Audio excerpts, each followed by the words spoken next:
Si husband mo? May gagawin kasi sa bahay.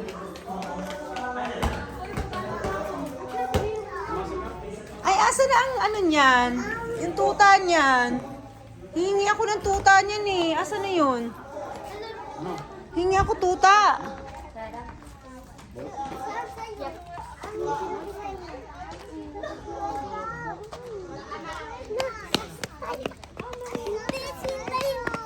What?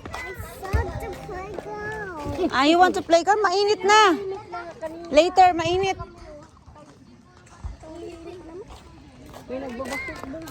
Tingin nga kay ate. Picture ko kay Mama Mary. Dito ka sa gitna. Picture ko kay Mama Mary. Dito na lang anak kasi against yan. Yan. Sige ate.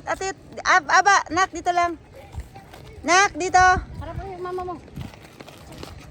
Gitna ka ate Sam. Aba, gitna ka kay ate mo. Ate Yet, sumama ka. Yan, pray. Lagi si ate Asa mo. Laging pray. 1. Okay. Oh, laging pray nga si Aya. Very good talaga si Aya.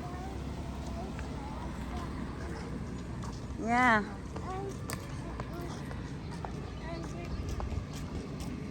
Angry? Angry or hungry? Hungry. Hungry daw. May tinapay doon. And flowers. Flowers. Hungry. O sige, kain mo na doon, ate. May tinapay, di ba? May mga batang tutakbuhan. Apo. I'm not like other children. Good. I'm so proud of you, Aya. I hear you singing loud. Wait, Ganda ng voice ng ate ko. Very good kumakanta. yung vocal ko kasi nag-practice ako, di ba? Tama yon. Use your voice to praise the God.